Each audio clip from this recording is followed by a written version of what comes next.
안녕하세요. 리우디자인 이대표입니다. 오늘은 구축 아파트 인테리어를 준비하고 계신 분들이라면 정말 도움이 될 만한 현장을 준비했습니다. 오늘 소개해드릴 현장은 준공한 지 20년 이상 된 구축 아파트 46평형 현장입니다. 구축 아파트는 신축 아파트와 다르게 단순히 예쁘게 꾸미는 것만으로 끝나지 않습니다. 오래된 배관이나 창호, 단열, 전기 용량처럼 눈에 잘 보이지 않는 부분까지 하나하나 확인해야 하고요. 반대로 이런 기본적인 부분을 제대로 잡아놓으면 디자인은 훨씬 깔끔하게 가져갈 수 있습니다. 그래서 오늘은 단순히 완성된 집을 보여드리는 게 아니라 구축 46평 아파트 인테리어를 한다면 어떤 순서로 생각하고 어떤 부분에 비용을 투자해야 하는지 현장을 하나씩 보여드리면서 설명드리겠습니다. 특히 구축 아파트 인테리어를 준비하시는 분들은 오늘 영상을 끝까지 보시면 좋을 것 같습니다. 그럼 시작하겠습니다. 제일 먼저 살펴볼 곳은 현관입니다. 구축 아파트 현관을 보시면 신발장이 작거나 바닥 공간이 좁고 현관과 거실 사이의 공간이 애매하게 나누어져 있는 경우가 상당히 많습니다. 그래서 현관 공사를 할 때는 단순히 신발장만 새로 만드는 것보다는 현재 공간에서 확보할 수 있는 면적을 먼저 확인하는 게 제일 중요합니다. 또한 현관 턱의 위치도 굉장히 중요합니다. 이 위치에 따라 사용자가 신발장을 편리하게 사용하느냐가 결정되기 때문입니다. 그리고 기존 바닥 난방 배관이나 벽체의 위치를 확인한 다음 문제가 없는 범위에서 현관 바닥을 최대한 넓혀주는 것이 좋습니다. 저희는 신발장을 천장까지 꽉 채워서 수납 공간을 확보했습니다. 또한 디자인 소품을 활용하여 마스크나 열쇠 등을 걸거나 상단에 약간의 수납을 할 수 있는 제품을 시공해 드렸습니다. 인테리어 공사에서 현관을 디자인할 때 가장 추천드리고 싶은 게 바로 일괄 소등 스위치입니다. 신축 아파트에는 기본적으로 들어가는 경우가 많지만 구축 아파트에는 없는 경우가 많습니다. 집을 나갈 때 현관에서 한 번의 터치만으로도 거실이나 방의 조명을 한꺼번에 끌 수 있기 때문에 구축 아파트라면 가능한 추가하시는 걸 추천드립니다. 그리고 중문을 설치하실 계획이라면 디자인만 보지 마시고 현관의 동선과 문이 열리는 방향까지 꼭 확인하셔야 합니다. 현관은 집에 들어왔을 때 가장 먼저 보이는 공간이기 때문에 작은 부분만 잘 정리해도 집 전체가 훨씬 깔끔해 보입니다. 이제부터가 정말 중요합니다. 구축 아파트를 올수리할 때 가장 먼저 생각하셔야 하는 게 바로 디자인보다 기초 공사입니다. 예를 들어 바닥 난방 배관이 오래됐다고 해서 무조건 교체해야 하는 것은 아닙니다. 현재 배관의 상태와 종류, 아파트의 연식, 확장 여부 등을 먼저 확인해 봐야 합니다. 특히 확장을 하는 경우에는 기존 난방 배관을 연장하여 새로운 공간까지 시공이 되어야 하기 때문에 어떤 소재와 방식으로 얼마나 연장을 할 건지에 대한 정확한 지침과 지식이 있어야 합니다. 그래서 앞으로 이 집에 오래 거주할 계획이시라면 지금 상태가 괜찮더라도 이왕 전체 공사를 하는 김에 난방 배관까지 교체할 것인지 고민해 볼 필요가 있습니다. 그런데 만약 기존 난방 배관 색깔이 노란색이거나 진한 갈색인 경우에는 누수 위험이 있는 배관일 확률이 있기 때문에 교체를 하시는 것을 추천드립니다. 하지만 이 부분은 기존 배관 상태와 비용 등에 따라 달라지기 때문에 무조건 교체를 하는 것보다는 현장 확인을 꼼꼼하게 한 후에 결정하는 것이 가장 좋습니다. 그리고 구축 아파트에서 비용을 크게 좌우하는 또 하나가 바로 창호입니다. 창호는 디자인만 보고 결정하시면 절대 안 됩니다. 창틀과 골조 사이에 단열 폼이 제대로 시공됐는지, 기존에 확장된 부분이 있다면 단열이 제대로 되어 있는지까지 확인해야 합니다. 만약 기존 단열이 부족하다면 새 창호만 좋은 제품으로 교체한다고 끝나는 게 아닙니다. 창호 주변의 단열과 기밀, 시공까지 제대로 시공해줘야 결로나 냉난방 손실을 줄일 수 있습니다. 구축 아파트에서 확장을 계획하신다면 반드시 기억하셔야 하는 게 있습니다. 바로 단열입니다. 확장한 공간이 겨울에 춥거나 벽면에 결로가 생기는 경우가 많은데요. 이런 문제는 인테리어가 끝난 다음 발견하면 다시 공사하기가 상당히 어렵습니다. 그래서 확장 공사를 할 때는 단열재와 단열폼을 활용하여 외벽과 창호 주변을 꼼꼼하게 시공하는 것이 중요합니다. 발코니도 마찬가지입니다. 발코니 외벽은 온도 차이가 많이 발생하는 공간이기 때문에 단열이나 환기가 부족하면 결로나 곰팡이가 생길 가능성이 많습니다. 페인트를 예쁘게 칠하는 것도 중요하지만 그 전에 단열 상태부터 확인하는 것이 우선입니다. 그리고 발코니에 세탁기나 건조기, 실외기 같은 가전을 설치하신다면 반드시 주변 공간까지 미리 계획하셔야 합니다. 특히 보일러실이 있는 발코니라면 보일러 점검이나 AS를 받을 경우를 대비해 보일러의 커버가 충분히 열릴 수 있는 공간을 확보해야 합니다. 인테리어가 예쁘게 잘 끝났는데 나중에 보일러 커버가 안 열린다면 정말 곤란하겠죠. 그 다음은 거실입니다. 최근 구축 아파트에서 가장 많이 요청하시는 것 중에 하나가 바로 무몰딩과 깔끔한 벽면입니다. 그런데 무몰딩이라고 해서 도배만 새로 한다고 완성되는 것은 아닙니다.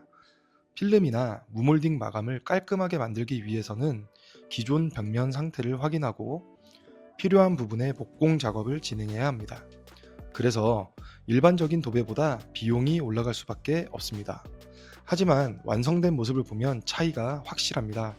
천장과 벽, 바닥 사이의 선이 정리되면서 집 전체가 훨씬 넓고 깔끔해 보이기 때문입니다. 여기에 간접 조명과 다운라이트를 적절하게 배치하면 굳이 화려한 조명을 많이 사용하지 않아도 고급스러운 분위기를 연출할 수 있습니다. 그리고 TV를 설치하실 계획이라면 TV 브라켓과 사운드바, 콘센트 위치를 TV를 설치하기 전에 먼저 결정하시는 걸 추천드립니다. 인테리어 공사가 끝난 후에 TV를 설치하려고 하는데 선이 밖으로 노출된다면 아무리 좋은 인테리어를 했다 해도 깔끔해 보이지 않습니다. 따라서 구축 아파트의 거실은 벽면 정리, 전기 배선, TV 위치, 조명, 최종 마감, 이 순서로 생각하시면 훨씬 좋습니다. 그리고 구축 아파트 인테리어에서 많은 분들이 놓치는 부분이 바로 가구입니다. 드레스룸이나 붙박이장, 주방 가구를 나중에 결정하면 이미 전기와 벽체 공사가 끝난 상태이기 때문에 원하는 형태로 만들기가 어려워질 수 있습니다. 특히 드레스룸은 내면을 최대한 꽉 채우는 방식으로 구성하면 수납력이 상당히 좋아집니다. 자주 입는 옷부터 계절옷, 가방, 이불까지 한 공간에 정리할 수 있기 때문인데요. 반대로 비용은 확실히 올라갑니다. 붙박이 가구는 길이가 늘어나는 만큼 비용도 함께 증가하기 때문에 모든 공간을 붙박이장으로 채우는 것이 무조건 정답은 아닙니다. 또한 자녀들의 경우 필요한 가구나 디자인 형태가 수시로 바뀌는 경우도 많습니다. 수납이 많이 필요한 곳에는 붙박이장을 사용하고 상대적으로 자주 사용하지 않는 공간에는 시스템 행거나 이동식 수납 가구를 활용하여 합리적이고 비용을 줄이는 것도 방법이 될 수 있습니다. 결국 제일 중요한 것은 집 전체를 무조건 가구로 꽉 채우는 것이 아니라 내가 실제로 사용하는 물건의 양에 맞춰 수납을 잘 설계하는 것입니다. 이번에는 욕실입니다. 욕실은 타일이나 도기 제품만 예쁜 것을 선택한다고 좋은 욕실이 만들어지는 것이 아닙니다. 샤워 공간과 세면 공간의 동선, 물이 어디로 흘러가는지까지 생각해야 합니다. 예를 들어 샤워 공간과 세면 공간 사이에 적절한 단차를 만들어주면 샤워할 때 사용하는 물이 세면대 공간으로 넘어가는 것을 줄이는 데 도움이 됩니다. 그리고 파티션을 설치할 계획이라면 처음부터 레일이나 고정 위치를 고려해 시공하는 것이 좋습니다. 욕실에 조적 파티션을 설치하는 경우에는 공간의 크기를 생각하는 것이 중요합니다. 욕실이 좁은데 무조건 조적 파티션을 넣으면 오히려 샤워 공간이 답답해질 수 있기 때문에 욕실의 가로 길이와 실제 사용 공간을 먼저 확인해야 합니다. 또 하나, 제가 자주 말씀드리는 부분이 바로 세면대 수전입니다. 수전의 높이와 젠다이의 높이가 맞지 않으면 완성됐을 때 상당히 어색해 보이고 사용에 불편이 있을 수 있습니다. 욕실은 작은 공간이기 때문에 이런 몇 센티미터의 차이가 전체 디자인과 사용성에 큰 영향을 줍니다. 그래서 욕실은 제품을 고르는 것보다 제품을 배치하는 순서와 높이를 먼저 결정하는 것이 중요합니다. 마지막으로 가장 중요한 주방입니다. 주방 인테리어를 하실 때 많은 분들이 상판이나 싱크대 디자인부터 고르시는데요. 저는 오히려 사용자가 사용할 가전제품이 무엇인지를 먼저 정하는 것을 추천드립니다. 정수기나 식기세척기, 오븐, 인덕션, 냉장고, 로봇 청소기 등을 미리 결정해야 합니다. 또한 가전제품의 크기와 위치, 전기 사용 용량 등이 정해져야 각 위치에 필요한 콘센트와 용량, 급배수 등을 결정할 수 있기 때문입니다. 예를 들어 식기세척기를 넣으려고 했는데 콘센트가 없거나 정수기를 설치하려고 했는데 수도 위치가 맞지 않는다면 나중에 추가 공사를 따로 해야 합니다. 반대로 공사 전에 가전제품을 확정해 놓으면 최대한 전기와 수도를 깔끔하게 숨길 수 있습니다. 로봇 청소기도 마찬가지입니다. 미리 위치를 정해두면 가구 안쪽에 충전 공간을 만들어서 평소에는 로봇 청소기가 눈에 잘 띄지 않게 만들 수 있습니다. 그리고 인덕션이나 오븐처럼 전기 용량이 큰 제품은 전기 공사 단계에서 별도로 확인해야 합니다. 예쁜 주방을 만드는 가장 좋은 방법은 주방부터 디자인하는 것이 아니라 가전부터 계획하는 것입니다. 그럼 지금까지의 내용을 한번 정리해 보겠습니다.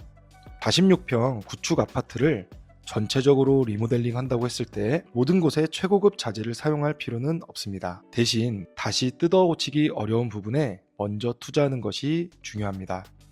첫 번째는 창호와 단열, 두 번째는 전기와 배관, 세 번째는 확장과 난방, 네 번째는 시스템 에어컨처럼 천장 속으로 들어가는 설비, 다섯 번째는 욕실과 주방, 붙박이 가구처럼 생활하면서 매일 사용하는 부분입니다.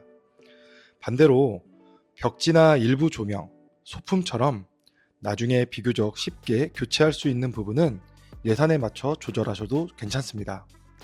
결국 구축 아파트 인테리어는 비싼 자재를 많이 넣는 공사가 아니라 다시 공사하기 힘든 부분을 먼저 제대로 만드는 공사라고 생각하시면 좋겠습니다. 오늘 소개해드린 46평 구축 아파트처럼 깔끔한 집을 만들고 싶으시다면 순서를 기억하시면 됩니다. 먼저 집의 구조와 노후도를 확인하고요. 그 다음에 창호와 단열, 배관, 전기 같은 기본 공사를 결정합니다. 그리고 확장 여부와 시스템 에어컨 위치를 정한 후에 주방과 붙박이장 같은 가구를 계획합니다. 마지막으로 벽지와 필름, 조명, 타일, 가구의 색상을 맞춰주시면 됩니다. 인테리어는 예쁜 자재만을 선호해서 공사하는 것보다는 내 집에서 앞으로 어떻게 생활할지를 먼저 계획하고 그에 맞춰 디자인을 정한 후에 공사하는 것이 훨씬 중요합니다.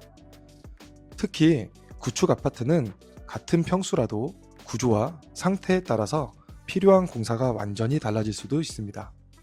그래서 오늘 말씀드린 내용은 하나의 기준으로 참고하시고 실제 공사를 진행하실 때는 반드시 현장 상태를 확인한 뒤에 결정하시길 바랍니다.